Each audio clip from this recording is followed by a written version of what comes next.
Jake Miller's phone buzzed on the passenger seat as he navigated Seattle's rain-slicked streets, the wipers slicing through the drizzle. A text from Emily lit up the screen. Asterisk running late at work again. Don't wait up. Asterisk his jaw tightened. Third time this week. He tapped the steering wheel, debating a reply, but instead swerved into a coffee shop drive-thru. He ordered her favorite, hazelnut latte, extra foam, hoping the small gesture might bridge the growing distance between them. Jake, a 35-year-old software engineer, was used to long hours himself, but Emily's recent meetings felt different. He shook off the thought. Trust was their foundation, wasn't it? Back home, Jake set the latte on the kitchen counter, the warmth of their small Seattle apartment wrapping around him. Emily, 32, a marketing manager at a startup, wasn't there yet. He glanced at his watch. 8:47 p.m. Late but not unusual. He scrolled through his phone, killing time, when a notification pinged on her phone, left face up on the counter. What? Emily never left it unattended. Curiosity tugged at him. He leaned closer. The screen glowed with a text from Chris. Work. Asterisk can't stop thinking about last night. Same place tomorrow. Asterisk Jake's stomach dropped. He stared at the words, each one a pinprick to his trust. Last night, she'd said she was at a team brainstorming session. Pizza and whiteboards, she'd texted. He believed her. He set the phone down, heart racing, and grabbed a beer from the fridge to steady himself. Maybe it was nothing. A work friend, a misunderstanding. Jake wasn't the type to snoop. Loyalty defined him. At his job, he was a guy who stayed late to help a struggling teammate debug code. With Emily, he was the husband who planned surprise weekend hikes, who listened when her startup's chaos overwhelmed her. But that text gnawed at him. He took a swig of beer, the cold bottle grounding him, and decided to wait for her explanation. Confronting her now felt like a betrayal of his own values. The door clicked open at 9:32 p.m. Emily walked in, her bag slung over her shoulder, her posture stiff. Hey, she said, her voice clipped, avoiding his eyes. Jake forced a smile, gesturing to the latte. Got your favorite. She nodded, barely glancing at it, and mumbled, Thanks. Rough day. She grabbed her phone, her fingers brushing the screen as the notification vanished. Jake watched her closely, searching for a flicker of guilt, but her expression was unreadable. Everything okay at work? He asked, keeping his tone light. Yeah, just intense, she replied, already heading to the bedroom. I need a shower. Jake stayed in the kitchen, the untouched latte cooling on the counter. Her evasiveness stung. They'd always shared the details of their days, her rants about her boss, his gripes about buggy code. Now, her silence felt like a wall. He opened his laptop, pretending to work, but his mind replayed that text. Asterisk last night. Same place tomorrow. Asterisk he tried to rationalize it. Maybe Chris was a coworker planning a team outing. But why the secrecy? Why the late-night message? He stood, pacing, and noticed her bag on the couch, unzipped, a corner of white paper peeking out. Against his better judgment, he reached for it. A receipt from La Belle Vie, an upscale French restaurant downtown. Dated last night, 11:47 p.m. 2 entrees, a bottle of Pinot Noir, $142.50. Jake's breath caught. Emily had said she was at the office, eating pizza. He knew her startup's budget. They didn't splurge on fancy dinners. He tucked the receipt back, his mind spinning. A business dinner? A celebration she forgot to mention? Or something else? Jake sank onto the couch, the hum of the city outside barely registering. He opened his phone and Googled La Belle Vie. The website loaded, dim lighting, intimate tables, a perfect date night vibe. His chest tightened. He texted a coworker of Emily's, Mark, whom he'd met at a company party. Hey, heard you guys had a big team dinner last night. The reply came fast. Asterisk nah, just the usual grind. No dinners. Asterisk Jake stared at the screen, the words blurring. He didn't want to believe it, but the pieces were aligning too neatly. Emily emerged from the shower, her hair damp, wrapped in a robe. You're still up? She asked, her tone softer now, but guarded. Jake nodded, forcing calm. Yeah, just winding down. You sure everything's okay? She hesitated, then smiled faintly. Just work stress. I'll be fine. She kissed his cheek, a fleeting gesture, and headed to bed. Jake stayed put, the receipt's weight lingering in his mind. He opened their shared location app, a habit from when they'd travel. Her signal was off, disabled. His pulse quickened. Emily always kept it on, even during meetings. It was deliberate. He leaned back, staring at the ceiling.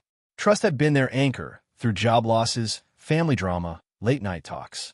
Now it felt like sand slipping through his fingers. He didn't want to accuse her without proof, but the doubt was relentless. Tomorrow, he'd watch closer. He'd listen harder. Something was wrong, and Jake Miller, the man who fixed problems for a living, wasn't about to let this one slide. Jake Miller woke to the buzz of his alarm, the weight of last night's discovery pressing on his chest. The receipt from La Belle Vie, tucked in his pocket, burned like a live wire. Emily's phone, now silent, sat charging on the nightstand, its screen dark but taunting. Asterisk can't stop thinking about last night. Same place tomorrow. Asterisk the text from Chris. Work looped in his mind, each word sharpening his suspicion. Today was tomorrow. Jake wasn't waiting for answers to fall into his lap. He'd find them. He sipped his coffee, watching Emily move through her morning routine with practiced ease. She chatted about a client pitch, her voice light, but her eyes avoided his. Jake nodded, playing along, but his focus was razor-sharp. Big day, he asked casual. Yeah, meetings all afternoon, she said, grabbing her bag. Might be late again. She kissed him quickly and left. Jake waited until her car pulled out, then opened his laptop. He wasn't a detective, but he was a problem solver, and this problem demanded action. First, he checked her phone's cloud backup. They shared an account for convenience. No text from Chris appeared, but a deleted message thread caught his eye. It was wiped clean, no recovery possible without advanced tools. His gut twisted. Emily was covering tracks. He pivoted to her startup's public calendar, cross-referencing her meetings. No team events were scheduled tonight, just a standard workday. Jake leaned back, his jaw tight. She'd lied again. He needed evidence, something concrete. Snooping felt wrong, but betrayal felt worse. Jake ordered a small GPS tracker online, same-day delivery, and spent the morning at work distracted, his code riddled with errors. By noon, the tracker arrived. During lunch, he slipped out, parked near Emily's office, and attached the device to her car's undercarriage in under a minute. His hand shook, not from effort, but from the line he was crossing. Back at his desk, he opened the tracking app, a red dot blinking on a map, her car still at her office. For now, the day dragged, each hour amplifying his unease. At 6:15 p.m., the dot moved. Jake watched it weave through Seattle streets, past downtown, and stop at a boutique hotel, The Artisan, 10 miles from her office. His heart thudded. No startup meeting would be held there. It was a sleek, intimate spot, the kind couples chose for privacy. He texted her, "Hey, how's the meeting going?" Her reply came fast. Asterisk swamped, still at the office. "Call you later?" Asterisk the lie hit like a punch. He grabbed his keys. Driving to The Artisan, Jake's mind raced. He parked across the street, the hotel's neon sign casting a soft glow. He didn't want to storm in, but he needed to see. He called her again, his voice steady. "Hey, I'm nearby. Thought I'd swing by with dinner. Where you at?" A pause too long. "Still at work?" she said, her tone tight. "Long night. Don't worry about it." Jake pressed. "I'm close to your office. I'll wait." Silence. Then, "No, Jake, I'll be done soon. Just go home." Her voice cracked, betraying her. He hung up, eyes locked on the hotel entrance. 7 minutes later, Emily emerged, her bag clutched tightly, scanning the street. Behind her, a man in a tailored blazer followed, his stride confident. Jake didn't recognize him, but the way he lingered near her, their shoulders brushing, told him enough. His phone buzzed, Emily calling back. He let it ring, watching as she stopped, typed frantically, then glanced around again. The man said something, and she nodded, her movements tense. Jake's fingers gripped the steering wheel, his breath shallow. He stepped out, leaning against his car, arms crossed, visible under a streetlight. Emily's eyes found him, and she froze, her face paling. The man slowed, sensing the shift, and looked between them. Jake held her gaze, his voice low but firm. "No meeting, huh?" Emily opened her mouth, but no words came. The man stepped back, muttering something, and headed to a parked car. Jake didn't care about him. It was Emily's silence, her wide-eyed panic, that cut deepest. She took a step toward him, hands raised. "Jake, I can't explain." He shook his head, cutting her off. "Don't. I saw enough." He turned, got in his car, and drove off, her reflection shrinking in the rearview mirror. His phone lit up with her calls, texts, voicemails. Asterisk, I'm sorry. It's not what you think, asterisk. But he ignored them. The city blurred past, his mind a storm of betrayal and clarity. Emily had broken something fundamental, and Jake wasn't sure if it could be fixed. But he wasn't running from this. He'd face it, head on, and decide what came next. Jake Miller's car hummed through Seattle's quiet streets, the hotel's neon glow fading in his rearview mirror. Emily's desperate calls lit up his phone, each buzz a reminder of her betrayal. He'd seen her with that man at the Artisan, her lies exposed under the streetlights. The receipt, the deleted texts, the disabled location tracker, it all clicked into a painful truth. Jake's hands tightened on the wheel, not with anger, but with resolve. He wasn't just driving away from her. He was driving toward answers. He pulled into a budget motel on the city's edge, the kind he'd stayed in during college road trips. Checking in, he ignored another call from Emily and silenced his phone. In the small, sterile room, he opened his laptop and logged into their shared bank account. His software engineer's mind kicked into gear, scanning for irregularities. There was a $320 charge from the Artisan 2 weeks ago, another from a wine bar last month, and a pattern of small cash withdrawals, $50, $100, unusual for Emily, who preferred cards. Each transaction was a breadcrumb leading somewhere he didn't want to go. Jake leaned back, rubbing his temples. He wasn't ready to confront her again, not without more. He needed to know how deep this went. He opened the GPS app. Emily's car was now parked at their apartment. Part of him wanted to storm home, demand the truth, but he'd learned from coding. Rushing led to errors. He needed precision. He texted Mark, her coworker, again. Hey, you know Chris at your company? Mark replied quickly. Asterisk, no Chris here. Why? Asterisk, Jake's stomach churned. Chris, work wasn't a coworker. Another lie. The next morning, Jake called in sick to work, his focus elsewhere. He drove to a coffee shop near Emily's office, blending into the morning crowd. Her car was parked at her startup's building, but he didn't go in. Instead, he opened his laptop and dug deeper. He checked her social media, usually full of work posts, but found nothing recent about team events. A quick search for Chris in her contacts' public profiles turned up empty. Whoever he was, Emily was keeping him hidden. By noon, the GPS app pinged. Her car was moving. Jake followed the dot to a downtown parking garage. He parked a block away, watching as Emily emerged, alone, heading toward a glass office building. Not her workplace. He hesitated, then followed at a distance, his pulse quickening. Inside, the lobby buzzed with professionals.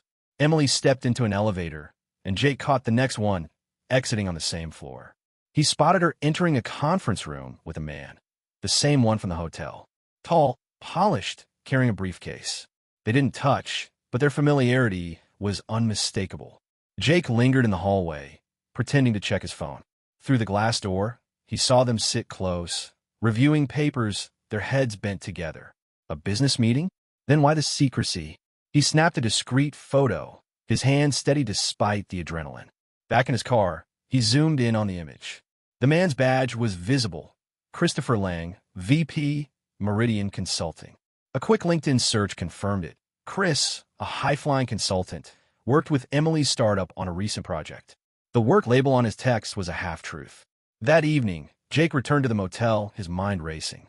Emily's text had shifted from apologies to vague explanations. Asterisk, it's just work stuff, I swear. Can we talk? Asterisk, he didn't respond. Instead, he cross-referenced the bank charges with Chris's company travel patterns on LinkedIn. A wine bar charge aligned with a post about Meridian's team in Seattle. The Artisan charge matched a client dinner Chris boasted about. Emily wasn't just cheating. She was entangled with someone who flaunted their connection. Jake's next move was calculated. He called a friend, Sarah, a paralegal, and asked about divorce lawyers. She recommended one known for clean, evidence-based cases. Jake met the lawyer the next day, laying out the receipt, the GPS data, and the photo. Infidelity, he said, voice steady. I want this done fairly, no drama. The lawyer nodded, outlining steps to protect his assets and gather more proof. Jake left the office lighter, not from relief, but from purpose. Back at the motel, he checked the GPS app again. Emily's car was at the Artisan again. He didn't drive there. He didn't need to. The pattern was clear, and he had enough to act. But a new question gnawed at him. How long had he missed the signs?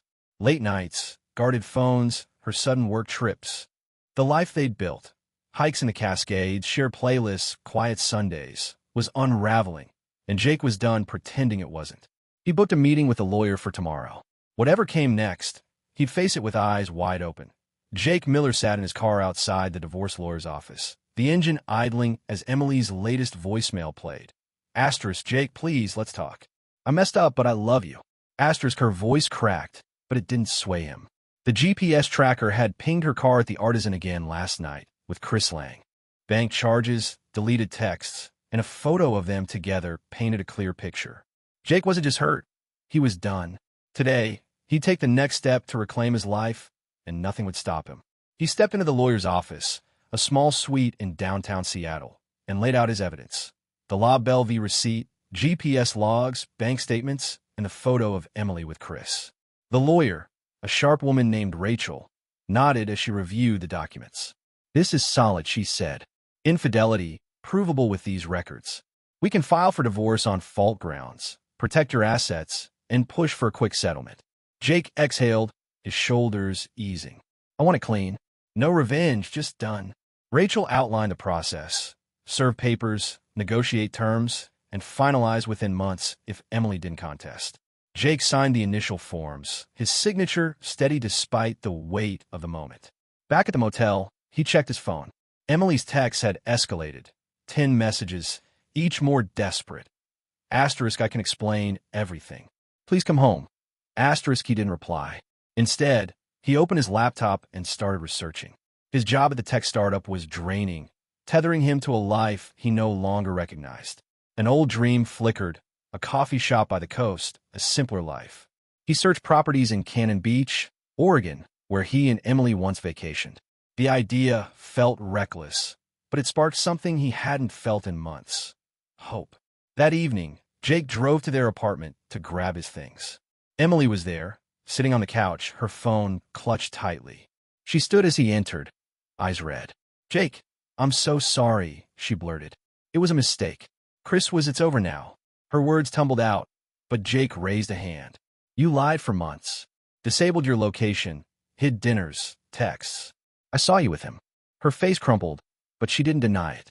It started as work, she said, voice low. He was charming. I got caught up. I didn't mean to hurt you. Jake's jaw tightened. But you did. He packed a duffel bag, laptop, clothes, a few books, while Emily watched silent. As he zipped the bag, she stepped closer.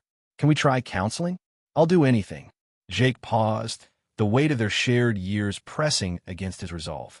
But the image of her with Chris, the lies, the calculated secrecy, drowned out her pleas. I trusted you, he said. That's gone. He left without looking back, her quiet sobs fading as the door closed. At the motel, Jake met with Sarah, his paralegal friend, over coffee. She reviewed the divorce papers, ensuring everything was airtight. You're doing the right thing, she said. But what's next for you? Jake hesitated, then shared his Cannon Beach idea. Sarah grinned. That's bold. I know a realtor there. Want me to connect you? Jake nodded, a spark of momentum building. By night's end, he'd emailed the realtor about small commercial spaces, his fingers trembling with purpose. The next day, Emily was served the divorce papers at her office. Jake's lawyer texted him confirmation. Emily called immediately, but Jake let it go to voicemail. Her message was frantic. Asterisk. I got the papers. Jake, please don't do this. I'll end it with him, I swear. Asterisk, he deleted it. The GPS app showed her car at the Artisan again that night, confirming she hadn't changed. Jake's doubt vanished. He was moving forward. He met with his boss the next morning, resigning from the startup. I need a fresh start, he said. His boss, surprised but supportive, offered a glowing reference. Jake listed their apartment for sale, splitting proceeds with Emily per the lawyer's advice. Within days, he found a buyer. Each step, signing papers, quitting, selling, felt like shedding a skin that no longer fit. He wasn't running from pain. He was building toward freedom. By week's end, Jake drove to Cannon Beach, the ocean's roar greeting him as he scouted a small storefront. It was weathered but charming, with a view of Haystack Rock. The realtor walked him through, and Jake could already see it. Wooden tables, the smell of fresh coffee, locals chatting. He made an offer, using savings and the apartment sale. As he signed the paperwork, Emily's final text arrived. Asterisk, I'm sorry. I hope you find what you're looking for. Asterisk, Jake didn't respond. He was already finding it. Jake Miller stood behind the counter of his new coffee shop, tied and grind. As the first customers trickled in, the ocean's salt-kissed breeze drifting through the open door. Cannon Beach's waves crashed in the distance, a steady rhythm that grounded him. 6 months after catching Emily with Chris at the Artisan, Jake had severed ties to his old life. Divorce finalized, apartment sold, job quit. Her betrayal had shattered him, but it also sparked a fire. Today was opening day, and Jake wasn't just serving coffee. He was reclaiming his future. The morning buzzed with locals, their chatter mixing with the hiss of the espresso machine. Jake poured lattes, his hand steady, each order a small victory. He'd spent months transforming the weathered storefront, sanding tables, installing equipment, building a menu inspired by his and Emily's old hiking trips. Blackberry scones, cedar smoked coffee. The divorce had been swift. Emily didn't contest, her guilt evident in her signature on the papers. She'd sent texts, pleading for a second chance, but Jake's silence was his answer. He wasn't angry anymore, just done. By noon, a familiar face walked in. Sarah, his paralegal friend, who'd connected him with the realtor. She grinned, ordering a cappuccino. Place looks alive, Jake. You did it. He nodded, sliding her a cup. Feels right. They talked briefly, but a customer wave pulled him back to the counter. As he worked, his phone buzzed. Emily again. Asterisk, I'm in therapy. I know I hurt you. Can we meet? Asterisk, Jake glanced at the message, then set his phone down. The past was a closed door. Mid-afternoon, a new challenge hit. A supplier called, apologizing for a delayed coffee bean shipment. 2 days late. Jake's stomach tightened. He'd promised fresh roasts. He called a backup supplier, securing a smaller batch by evening, but it meant a late-night drive. He delegated closing to his part-time barista, Mia, a local college student, and hit the road. Driving along the coast, the sunset painting the sky, Jake felt the weight of his new life. It wasn't easy, but it was his. Back at the shop, he unloaded the beans, the clock ticking past 10 p.m. Mia had left a note. Asterisk, great first day. $1,200 in sales. Asterisk, Jake smiled, exhaustion mingling with pride. He roasted a small batch, the rich aroma filling the air, and prepped for tomorrow. As he locked up, his phone buzzed again, Emily's name. He opened the message. Asterisk, I ended things with Chris. I'm trying to be better. I miss us. Asterisk, Jake stared at the words, the ocean's roar in his ears.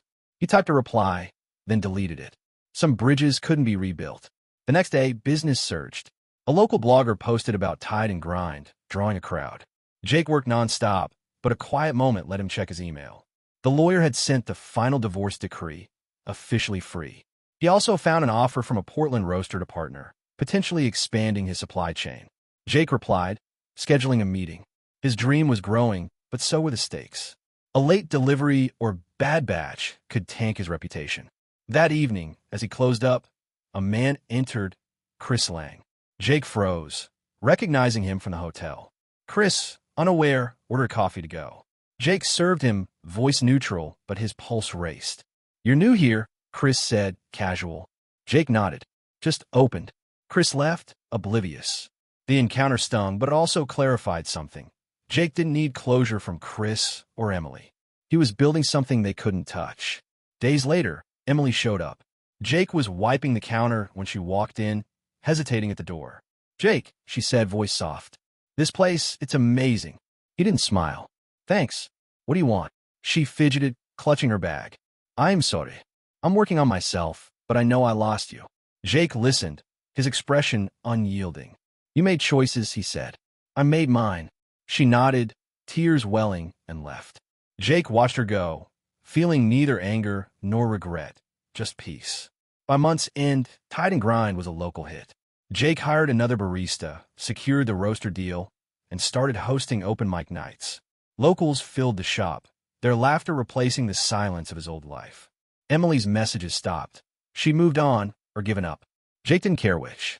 He walked to the beach after closing, the sand cool under his feet. The betrayal had broken him, but it also freed him. He wasn't the man who trusted blindly anymore. He was whole, rooted in a life he'd built from the ashes.